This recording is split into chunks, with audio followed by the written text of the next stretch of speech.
शेतकरी बांधवांनो, तुम्हाला माहिती आहे का, पीएम किसान योजनेच्या 22व्या हप्त्यासंदर्भात केंद्र सरकारच्या माध्यमातून महत्त्वपूर्ण माहिती देण्यात आली आहे। पीएम किसान सन्मान निधी योजनेच्या अधिकृत पोर्टलवरती एक नोटीस लावण्यात आली आहे। त्या नोटीसमध्ये स्पष्टपणे सांगण्यात आलेलं आहे की भरपूर असे लाभार्थी वगळले जाणार आहेत। कोणते लाभार्थी या पीएम किसान योजनेच्या लाभापासून वंचित होणार आहेत, याचबरोबर ज्या लाभार्थ्यांना आतापर्यंत पीएम किसान सन्मान निधी योजनेचा लाभ मिळत नाहीये, अशा लाभार्थ्यांसाठी सुद्धा ही एक महत्त्वपूर्ण माहिती आहे। काय नोटीस लावण्यात आलेली आहे, पूर्ण डिटेल्स माहिती आपण या व्हिडिओच्या माध्यमातून समजून घेणार आहोत। त्यासाठी नक्की हा व्हिडिओ शेवटपर्यंत पहा। अशाच महत्त्वपूर्ण माहितीसाठी आताच आपल्या चॅनलला सबस्क्राइब करून ठेवा, म्हणजे प्रत्येक योजनेबद्दल अचूक अपडेट सर्वप्रथम तुम्हाला मिळत जाईल। चला तर मग व्हिडिओ सुरू करूया। शेतकरी बांधवांनो, सर्वप्रथम गुगल मध्ये pmkisan.gov.in या नावाने सर्च करा। पहिली वेबसाईट दिसेल, त्यावरती टच केल्याच्या नंतर पीएम किसान सन्मान निधी योजनेचा हा अधिकृत पोर्टल तुम्हाला दिसेल। 21वा हप्ता 19 नोव्हेंबर 2025 ला आलेला होता। या ठिकाणी इम्पॉर्टंट नोट एक लावलेली आहे, नोटीस लावलेली आहे। ती नोटीस काय म्हणते हे आपल्याला समजून घेणं गरजेचं आहे। आपण आता मराठी ट्रान्सलेट करूया आणि व्यवस्थित तुम्हाला या ठिकाणी मी माहिती दाखवतो। विभागाने पीएम किसान योजनेच्या मार्गदर्शक तत्वामध्ये नमूद केलेल्या वगळण्याच्या निकषा अंतर्गत येऊ शकणारी काही संशयित प्रकरणे ओळखली आहेत। यामध्ये उदाहरणार्थ खालील बाबींचा समावेश आहे। आता यामध्ये कोणकोणत्या बाबी आहेत त्या बाबीचा उल्लेख सुद्धा करण्यात आलेला आहे। 2 बाबी आहेत, व्यवस्थित समजून घ्या।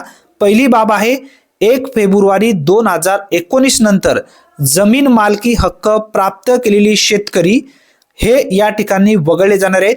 याचबरोबर आता दुसरी बाब समजून घ्या, एका कुटुंबातील एकापेक्षा जास्त सदस्य लाभ घेत असल्याची प्रकरणे। यामध्ये सांगण्यात आलेलं आहे पती किंवा पत्नी दोघेही लाभ घेत असतील तर दोघांपैकी एकालाच लाभ या ठिकाणी मिळेल। याचबरोबर प्रौढ सदस्य व अल्पवयीन सदस्य जर लाभ घेत असतील तर एकाच कुटुंबातील, ध्यानात ठेवा, एकाच कुटुंबातील 2 व्यक्तींना लाभ दिला जाणार नाही, फक्त एकाच व्यक्तींना लाभ दिला जाणार आहे, असा सुद्धा उल्लेख या ठिकाणी करण्यात आलेला आहे। अशा प्रकरणामध्ये प्रत्यक्ष भौतिक पडताळणी पूर्ण होईपर्यंत लाभ तात्पुरते रोखून ठेवण्यात आले आहेत। जर ही पडताळणी पूर्ण झाली, यामध्ये जे पात्र लाभार्थी ठरतील 22व्या हप्त्यासाठी त्या लाभार्थ्यांना दिलं जाईल। शेतकऱ्यांनी अधिक माहितीसाठी पीएम किसान वेबसाईटवर मोबाईल ॲपवरील नो युअर स्टेटस किंवा किसान ई मित्रा चॅट बॉटवर आपली पात्रता स्थिती तपासावी। आता ही माहिती प्रत्येक लाभार्थ्यापर्यंत शेअर झाली पाहिजे, कारण भरपूर असे लाभार्थी यामध्ये अपात्र तर होणारच आहेत। याबरोबर जे लाभार्थी विनाकारण अपात्र झालेले आहेत असे लाभार्थी पात्र यादीमध्ये कन्फर्म येणार आहेत।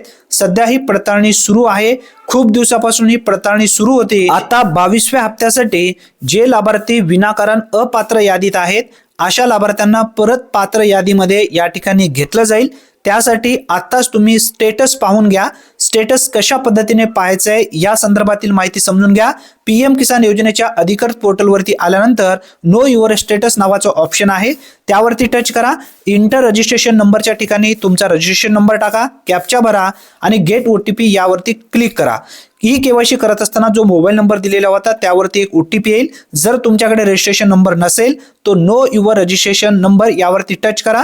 टच केल्याच्या नंतर मोबाईल नंबर टाका किंवा आधारला टच करून सुद्धा आधार नंबर टाकून गेट मोबाईल वरती टच केल्याच्या नंतर तुम्ही ओटीपी टाकून सर्व माहिती पाहू शकता।